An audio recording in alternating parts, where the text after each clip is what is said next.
Hello friend, welcome to BC education. दोस्तों, आज के इस वीडियो में वास्तविक संख्या चैप्टर का प्रश्नावली 1.3 को हल करेंगे, वो भी बेसिक से।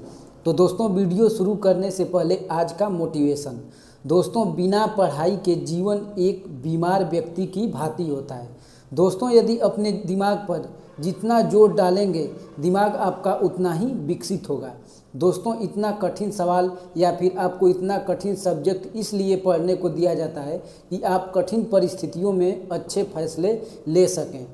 तो दोस्तों, इसी मोटिवेशन के साथ वीडियो को शुरू करते हैं। दोस्तों, प्रश्नावली 1.3, जैसा कि आप जानते हैं कि जैसे पिछले वीडियो में हम पहले बेसिक कंसेप्ट को समझते हैं, उसके बाद प्रश्नावली को हल करते हैं। तो दोस्तों, यदि आपका बेसिक कंसेप्ट क्लियर रहेगा तो ये प्रश्नावली के जो जितने भी प्रश्न हैं आप मात्र सेकंडों में हल कर देंगे। आप ज़्यादा फोकस बेसिक कंसेप्ट पर दीजिए, इन प्रश्नों पर कुछ भी नहीं रखा है। तो दोस्तों देखिए, इसमें एक अपरिमेय संख्या का शब्द है। तो दोस्तों, हम पहले अपरिमेय संख्या पर आधारित ये प्रश्नावली है, तो हम अपरिमेय संख्या को समझ लेते हैं, उसके बाद हम आएंगे प्रश्नावली पर। दोस्तों, परिमेय संख्या। दोस्तों, यदि वीडियो एक प्रश्नावली 1.1 नहीं देखे हैं तो डिस्क्रिप्शन में लिंक है, जाकर देख लीजिए। वहाँ पर सभी संख्याओं को पूरा डिटेल से बताएं हैं, जो कि आपके आगे एग्जाम में बहुत काम आएगा। तो दोस्तों, परिमेय संख्या भी वहाँ पर बताएं, लेकिन यहाँ पर भी डिटेल में बता दे रहे हैं। देखिए, परिमेय संख्या किसे कहते हैं? वह संख्या जो p/q के रूप में हो और उसको जहाँ पर q बराबर 0 नहीं होना चाहिए। और दोस्तों, p और q पूर्णांक हो। और दोस्तों, p और q का HCF 1 होना चाहिए। दोस्तों, ये है परिमेय संख्या का परिभाषा। ये अंश है ऊपर और ये नीचे हर है। तो दोस्तों, परिमेय संख्या उसे कहते हैं जो p/q के रूप में हो, यानी अंश और हर के रूप में हो, जहाँ q 0 नहीं होना चाहिए, यानी हर कभी भी 0 नहीं होना चाहिए। p और q पूर्णांक हो, यानी ये p और q जो भी संख्या देगा वो पूर्णांक हो, और p और q का HCF 1 होना चाहिए। दोस्तों, यदि आप इतना याद रखते हैं तो ये प्रश्नावली अपने आप हल हो जाएगी, क्योंकि ये परिमेय संख्या पर ही आधारित है। तो दोस्तों देखिए, यदि आप HCF 1 की जगह पर और कोई संख्या आएगा तो क्या उसको परिमेय बोलेंगे? नहीं बोलेंगे। जैसे देखिए, मान लीजिए कि 3/4 है, तो ये अंश और हर में है, हर 0 नहीं है, और दोस्तों p और q पूर्णांक भी है, और p और q का HCF 1 भी आएगा। तो दोस्तों, ये कहेंगे कि ये परिमेय संख्या है। यदि 1/0 लिख देंगे तो क्या यह परिमेय संख्या है? दोस्तों, ये परिमेय संख्या नहीं है, क्योंकि हर इसमें 0 आ रहा है, तो ये परिमेय संख्या 1 नहीं होगा। तो दोस्तों, ऐसा ही आपको लिखना है और याद करना है। देखिए, परिमेय संख्या में कुछ हम महत्वपूर्ण तथ्य बता दे रहे हैं, जो आप अपने नोट में लिखिए। परिमेय संख्या को परिमेय संख्या में जोड़ेंगे या फिर घटाएंगे? परिमेय। दोस्तों, परिमेय संख्या में या तो परिमेय संख्या को जोड़ेंगे या फिर घटाएंगे। तो दोस्तों, ये संख्या परिमेय आएगी। दोस्तों, ये लिख लीजिए, आगे चल के बहुत काम आएगा। दोस्तों, यदि परिमेय संख्या में जोड़ेंगे या फिर घटाएंगे, किससे? अपरिमेय से, तो ये क्या होगा? ये होगा अपरिमेय। दोस्तों, अब परिमेय संख्या में यदि गुणा करते हैं अपरिमेय से, तो ये क्या होगा? ये होगा अपरिमेय। यदि परिमेय संख्या और अपरिमेय का गुणा करेंगे तो अपरिमेय होगा। यदि परिमेय संख्या में भाग देंगे अपरिमेय से, तो ये क्या होगा? ये अपरिमेय होगा। दोस्तों, यदि आप नोट बना रहे हैं तो ये पूरा जितना आपके सामने दिखाई दे रहा है ये ज़रूर लिखिएगा अपने नोट में, क्योंकि ये अभी जब प्रश्नावली हल कराएंगे तो ये सभी महत्वपूर्ण टॉपिक का काम आएगा, अभी आपको देखने को मिलेगा। तो दोस्तों, हम बेसिक समझ लिए हैं, अब चलते हैं प्रश्नावली 1.1 का प्रश्न संख्या 1 पर। तो देखिए ये प्रश्न संख्या 1 लिखा है, सिद्ध कीजिए कि √5 एक अपरिमेय संख्या है। दोस्तों इसको हमको सिद्ध करना है और कुछ भी नहीं करना है कि √5 एक अपरिमेय संख्या है। दोस्तों ये अपरिमेय संख्या, यदि यहाँ पर ये प्रश्न बहुत महत्वपूर्ण है, ये आपके एग्जाम में ज़रूर आएगा। या तो यहाँ पर डाटा चेंज कर दे या फिर आपको मान लीजिए दे दे √3, √2, √7 ऐसे करके दे दे, लेकिन आपको यही प्रश्न देगा कि सिद्ध कीजिए कि √ मान लीजिए 7 एक अपरिमेय संख्या है। तो इसको हल कैसे करेंगे देखिए। दोस्तों ये पहला प्रश्न है कि सिद्ध कीजिए कि √5 एक अपरिमेय संख्या है। तो लिखेंगे क्या दोस्तों, इसका उल्टा सोचेंगे। ये अपरिमेय संख्या पूछा है, लेकिन हम लिखेंगे कि √5 एक परिमेय संख्या है। दोस्तों यदि हम परिमेय संख्या सिद्ध कर देंगे कि ये परिमेय संख्या है कि अपरिमेय, तो ये अपने आप ही पता चल जाएगा। तो लिखेंगे √5 एक परिमेय संख्या है। तो दोस्तों परिमेय संख्या कौन कौन कैसे हो सकती हैं वो हम आपको बता दिया हूँ कि √5 ये p/q के रूप में होना चाहिए। और दोस्तों जहाँ पर q कभी भी 0 नहीं होना चाहिए और p और q दोस्तों पूर्णांक होना चाहिए, पूर्णांक। और दोस्तों p और q का HCF कितना होना चाहिए, 1 होना चाहिए। दोस्तों ये परिमेय संख्या का परिभाषा है। तो दोस्तों √5 बराबर p/q इसको लिख सकते हैं। तो हम मान लीजिए √5 है, तो यदि ये परिमेय संख्या है तो नीचे 1 भी लिख सकते हैं। तो ये गुणा कर देंगे, तो ये इससे गुणा करेंगे तो p और बराबर ये आ जाएगा q√5। तो दोस्तों p बराबर कितना हो गया, q√5। अब लिखेंगे वर्ग करने पर दोनों तरफ वर्ग करेंगे तो ये हो जाएगा p² बराबर। दोस्तों देखिए इन दोनों का यदि वर्ग करेंगे हम तो दोस्तों ये हो जाए √ के अंदर यदि कोई भी संख्या है और उसका वर्ग करने पर सिर्फ और सिर्फ वो संख्या बाहर आ जाती है। तो हम इसको क्या लिख सकते हैं, p² बराबर 5q²। दोस्तों इसको ऐसे भी लिख सकते हैं, तो ये हो जाएगा p² बराबर 5q²। और दोस्तों ये q का जो गुणांक है 5, दोस्तों ध्यान दीजिए यहीं पर ये 5 से ये विभाजित होगा कि नहीं। यदि इसको नीचे लेके आएंगे 5 से तो 5 विभाजित कर रहा है p² को। तो दोस्तों लिखेंगे कि q का गुणांक क्या है, 5 है, जो कि p² को विभाजित कर रहा है। तो दोस्तों ये हमारा क्या हो गया, समीकरण 1। दोस्तों हम इसको समीकरण 1 मान लेंगे। अब क्या करेंगे दोस्तों, जब p² को 5 विभाजित कर रहा है तो 5 p को भी विभाजित करेगा। क्यों करेगा देखिए, जैसे 9, ये 3 का स्क्वायर क्या होता है, 9 होता है। तो मान लीजिए 9 को 3 विभाजित कर रहा है, तो हम 3 कह सकते हैं कि 3 को भी 3 विभाजित करेगा। यानी मान लीजिए कि 4 का स्क्वायर बराबर 16 है, तो 16 को यदि 4 विभाजित कर रहा है तो हम बोलेंगे कि ये जो संख्या जिसका स्क्वायर यानी 4 है, इसको भी 4 विभाजित कर देगा। तो वहीं इसका है कि p² को लिखेंगे कि p² 5 से विभाजित है। दोस्तों ये लिखेंगे चूँकि p² 5 से विभाजित है, तो हम लिखेंगे इसलिए p भी 5 से विभाजित होगा। दोस्तों ये जो उदाहरण दिया उसका मतलब यही है कि जब p² 5 से विभाजित होगा तो जो ये संख्या है p वो भी 5 से विभाजित होगा। तो लिखेंगे पुनः माना p बराबर 5r।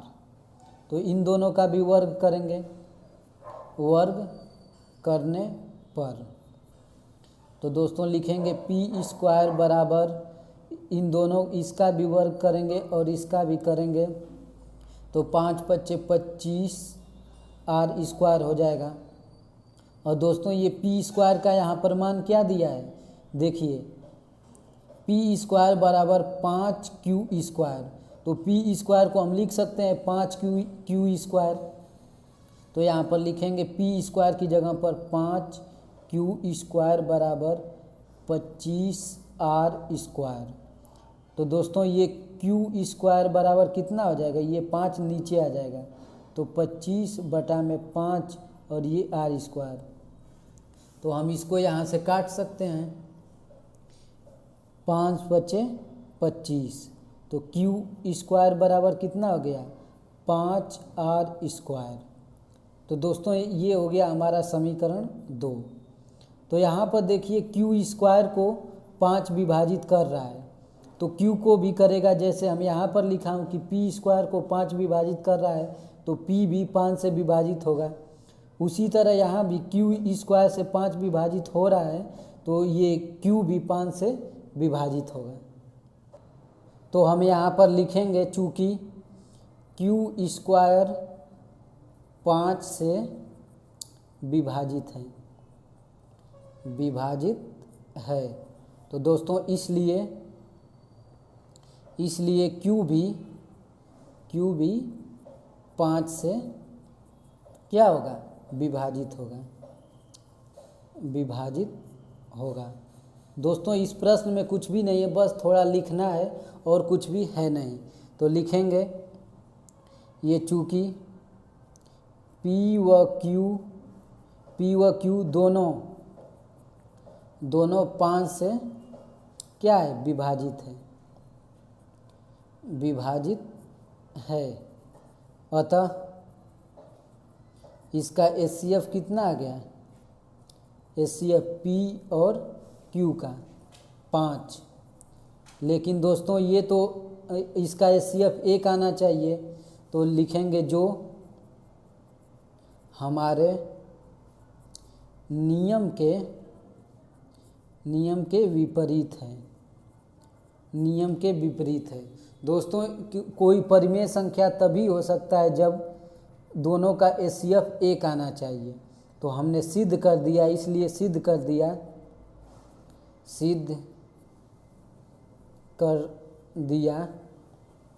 कि √5 एक अपरिमेय संख्या है। दोस्तों ये इसका आंसर हो गया। दोस्तों एक बात का ध्यान दीजिएगा, यहाँ पर √5 का पूछा है, यदि आपसे आप में √3 का पूछ दे, √2 का पूछ दे, √7 का पूछ दे, कोई भी यहाँ पर डाटा यदि चेंज करके दे देगा तो आपको कुछ भी नहीं करना, यही प्रक्रिया सेम दोहराना है, आपका प्रश्न में 100% नंबर आएगा। देखिए आपके बुक में भी ऐसे ही दिया है, एक उदाहरण मैं दिखाता हूँ आपको। देखिए ये उदाहरण नंबर 9 दिया है कि √3 एक अपरिमेय संख्या है, इसको सिद्ध करना है। तो देखिए लिखा है कि आइए हम इसके विपरीत यह मान लें कि √3 एक परिमेय संख्या है, जैसा कि हम अपने प्रश्न में किया हूँ। अब देखिए लिखा है कि हम दोनों ऐसे दो पूर्णांक a और b जहाँ b 0 प्राप्त कर सकते हैं कि √3 बराबर a बटा b, यानी परिमेय संख्या है तो ये a बटा b के रूप में या फिर p बटा q के रूप में होना चाहिए। दोस्तों यहाँ पर a बटा b लिया है, हम p बटा q लिया हूँ। तो देखिए यदि a और b में एक के अतिरिक्त कोई उभयनिष्ठ गुणनखंड हो तो हम उस उभयनिष्ठ गुणनखंड से भाग देकर a और b को सहअभाज्य बना सकते हैं। इसका मतलब दोस्तों वही हुआ कि a और b के बीच में एचसीएफ 1 आना चाहिए, इसका मतलब यही है। तो दोस्तों b √3 बराबर a हो गया, जब जैसे इसका क्रॉस मल्टीप्लाई किया है तो ये b √3 हो गया, और ये जैसा कि हम किया हूँ। तो दोस्तों देखिए दोनों पक्षों का वर्ग करने तथा पुनर्व्यवस्थित करने पर हमें ये प्राप्त होता है। तो दोस्तों हम भी दोनों तरफ इसका वर्ग किया हूँ। अब देखिए अब यहाँ पर a बराबर 3 c लिख सकते हैं, जहाँ c एक पूर्णांक है। a के इस मान को 3b स्क्वायर बराबर a स्क्वायर में प्रतिस्थापित करने पर हमें प्राप्त होता है कि 3b स्क्वायर बराबर 9c स्क्वायर, अर्थात b स्क्वायर बराबर 3c स्क्वायर। तो दोस्तों इसी का अर्थ यहाँ पर दिया है कि b स्क्वायर 3 से विभाजित हो जाता है। जैसा कि हम बताया था कि p स्क्वायर 5 से विभाजित हो रहा है, तो p भी किससे विभाजित होगा, 5 से। तो दोस्तों यहीं लिखा है कि b स्क्वायर 3 से विभाजित हो रहा है, इसलिए प्रमेय 1.3 द्वारा b भी 3 से विभाजित होगा, यानी b स्क्वायर विभाजित हो रहा है तो b भी होगा। तो a और b कम से कम एक उभयनिष्ठ गुणनखंड 3 आ रहा है, यानी कि इन दोनों का HCF 3 आ रहा है। तो दोस्तों हम ये कह सकते हैं, देखिए लास्ट में निष्कर्ष में लिखा है कि अतः हम निष्कर्ष निकालते हैं कि √3 एक अपरिमेय संख्या है। यदि इन दोनों का उभयनिष्ठ गुणनखंड यानी HCF 1 आ जाता तो ये परिमेय संख्या रहता, लेकिन ये अलग अलग आ रहा है। तो दोस्तों ये आपके उदाहरण में भी ऐसे ही सेम दिया हुआ है। दोस्तों अब प्रश्न नंबर दूसरा दिया है कि सिद्ध कीजिए कि 3 + 2√5 एक अपरिमेय संख्या है। दोस्तों ये बहुत आसान है और महत्वपूर्ण है, ये भी प्रश्न आपके एग्जाम में आएगा। तो इसको चलिए देखते हैं कि कैसे लगेगा, ये प्रश्न कैसे बनेगा। दोस्तों ये दूसरा प्रश्न है कि 3 + 2√5 एक परिमेय संख्या है। तो इसको क्या लिखेंगे, 3 + 2√5 एक, दोस्तों ये अपरिमेय लिखा है, एक परिमेय संख्या है, यानी इसका उल्टा लिखेंगे तो ये इसको क्या लिख सकते हैं, 3 + 2√5 बराबर p/q के रूप में, जहाँ पर q बराबर 0 नहीं होना चाहिए। तो दोस्तों लिखेंगे कि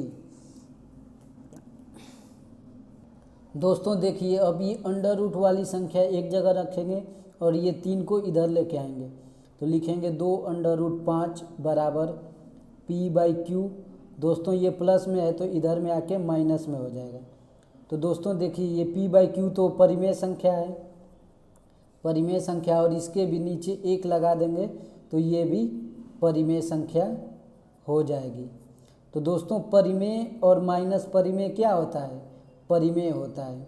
आपको हम पहले ही ये बात बता दिया हूँ कि ये आपको काम में आएगा, आप लिख लीजिए, यदि आप नोट बनाए होंगे तो आपको याद होगा।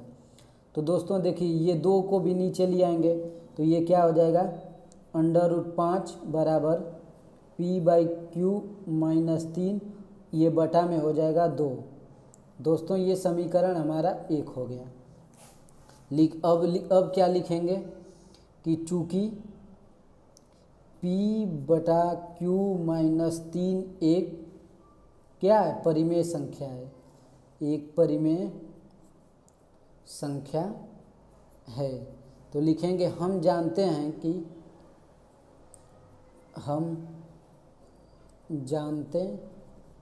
कि अंडर रूट 5, दोस्तों जो ये अंडर रूट 5 है एक अपरिमेय संख्या है, अपरिमेय संख्या है।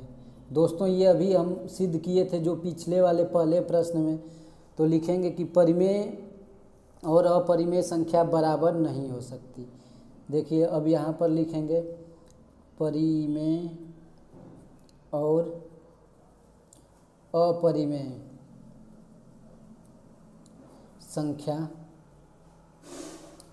बराबर नहीं हो सकती है, अतः लिखेंगे कि अंडर रूट 5 ये नहीं हो सकता, p/q माइनस 3 बटा 2। दोस्तों हम इसको अंडर रूट 5 का जो ये मान है इसको यहाँ पर बराबर में कर देंगे और ये लिखेंगे, फिर यहाँ पर इसका यही आंसर हो जाएगा। अब ज़्यादा लिखना नहीं पड़ेगा, इसमें लिखेंगे अतः हमारी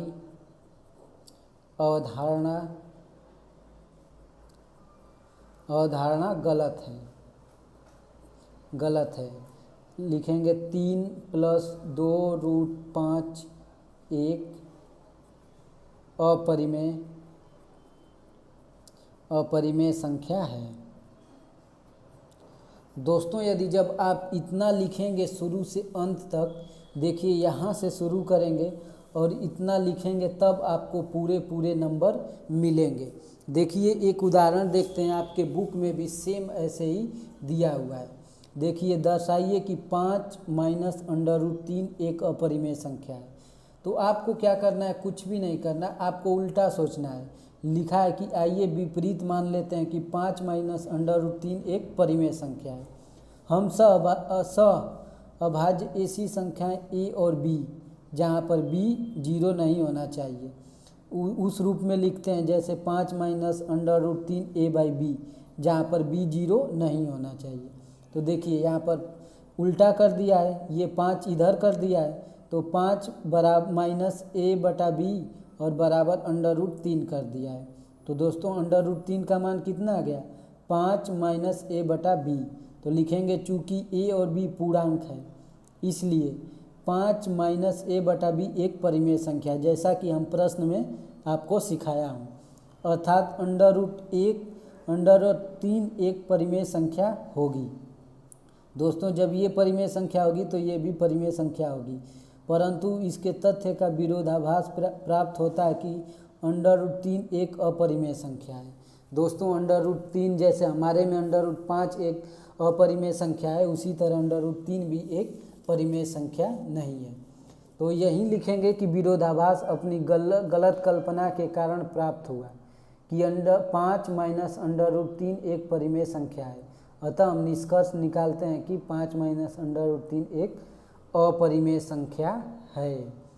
दोस्तों इसका मतलब यही मेन आंसर इसका हो गया, जो कि हमें यहाँ पर आपको बताया हूँ। देखिए कि अतः हमारी अवधारणा गलत है कि 3 + 2 √5 एक अपरिमेय संख्या है। दोस्तों ये प्रश्न आसान है, बस लैंग्वेज बेस्ड क्वेश्चन है, इसमें कुछ भी नहीं है। अब देखिए प्रश्न संख्या 3। प्रश्न संख्या 3 में क्या लिखा है कि सिद्ध कीजिए कि निम्नलिखित संख्याएं अपरिमेय है। दोस्तों 1, 2, 3 तीनों को सिद्ध करते हैं और बहुत ही ये आसान है। तो इसको कैसे करेंगे देखिए। दोस्तों पहला प्रश्न है कि 1/√2 सिद्ध कीजिए कि यह एक अपरिमेय संख्या है। तो इसको क्या लिखेंगे हम, p/q के रूप में पहले हम लिखेंगे। दोस्तों प्रश्न को हल करने से पहले कुछ इसका भी बेसिक समझ लेते हैं। जैसे देखिए मान लीजिए 1/5 क्या है, एक परिमेय संख्या है, लेकिन यदि हम इसको उल्टा कर देते हैं 5/1 तो ये भी एक परिमेय संख्या है।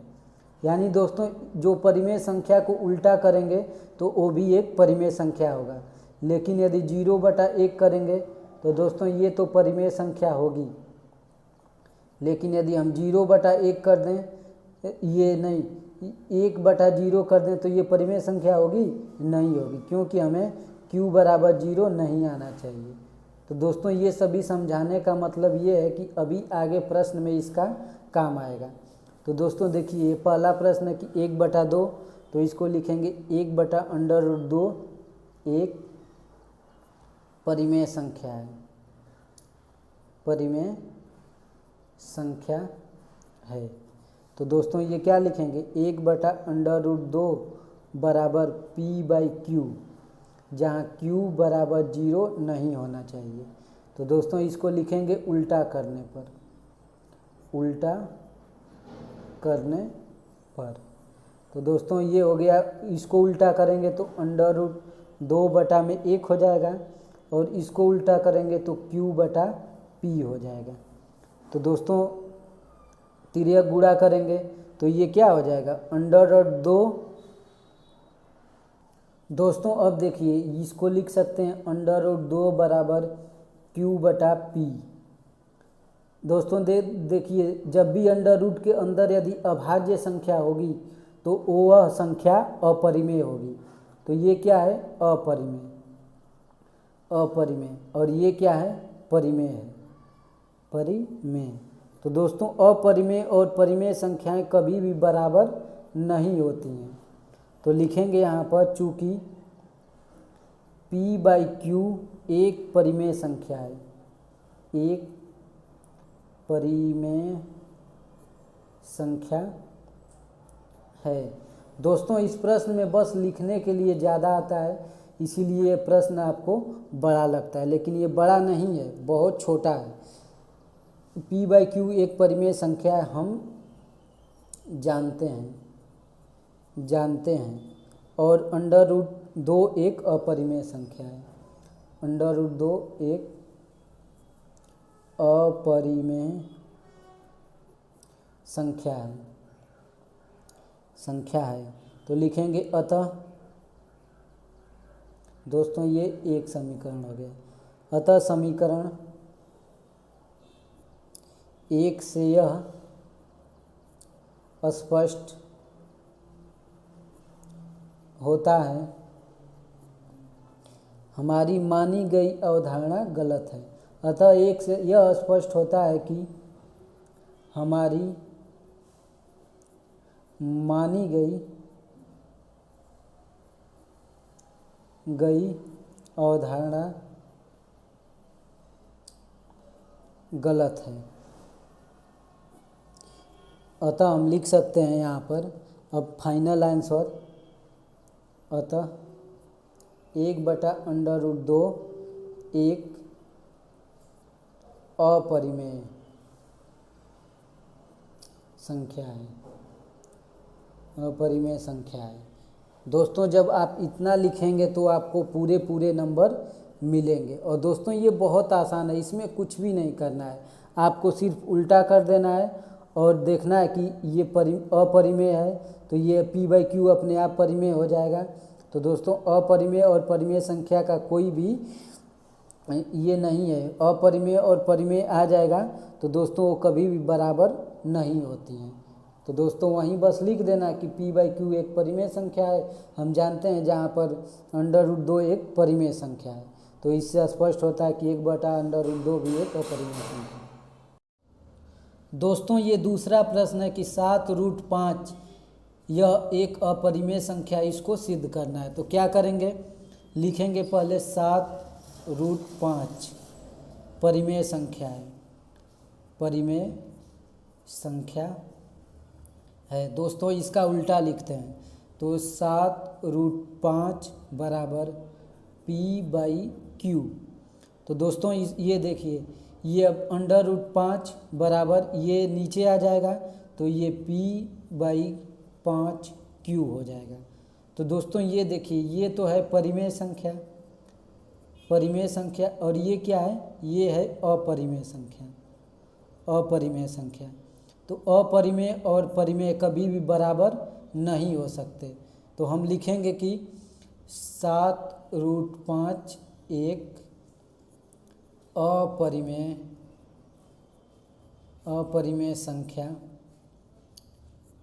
है। दोस्तों देखिए एक उदाहरण भी आपके बुक में दिया हुआ है कि दर्शाइए कि 3√2 एक अपरिमेय संख्या है। जैसे कि ये प्रश्न दिया हुआ है कि 7√5, सेम इसी तरह ये भी प्रश्न है कि 3√2। तो देखिए इसमें क्या लिखा है कि इसके विपरीत मान लेते हैं कि 3√2 एक परिमेय संख्या है। दोस्तों जैसा कि हम अपने प्रश्न में हल करके दिखाया हूँ, ऐसी अभाज्य संख्याएं a और b जहाँ पर b 0 नहीं हो सकता, यानी p/q के रूप में जहाँ q 0 नहीं हो सकता, वहीं पर b यहाँ पर a और b लिया है। तो 3√2 बराबर a/b के रूप में हो जाएगा। तो देखिए ये 3 ये नीचे आ जाएगा, तो यही लिखा है यहाँ पर √2 बराबर a/3b। जैसे कि हम यहाँ पर लिखा हूँ कि ये 7 नीचे आ गया तो √5 बराबर p/q। दोस्तों यहीं पर हम लिखा हूँ, तो ये ऐसे हो गया। उसके बाद चूँकि 3 a और b पूर्णांक है, इसलिए a बराबर 3 भी एक परिमेय संख्या है। जैसा कि हम यहाँ पर लिखा हूँ कि p/5q एक परिमेय संख्या है। दोस्तों सेम प्रश्न ऐसे ही लगता है जैसे मैं लगा रहा हूँ।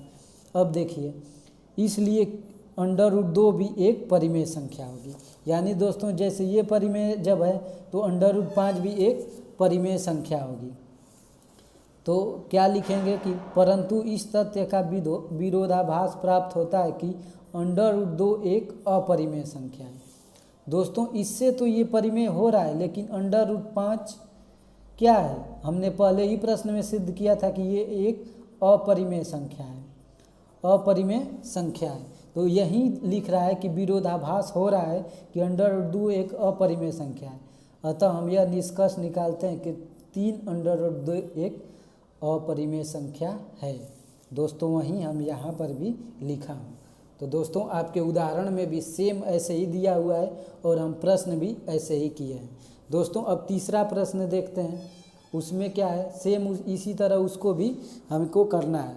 तो तीसरा में लिखेंगे कि 6 + √2।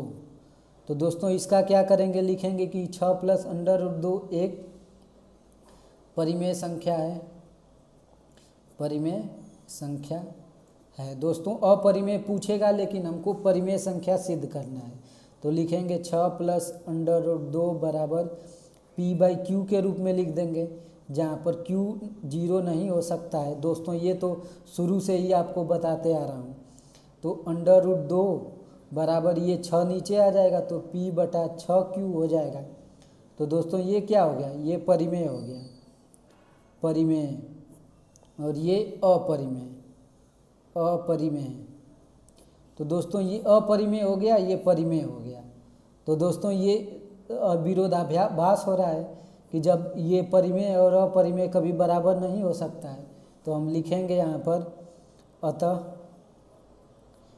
6√2 एक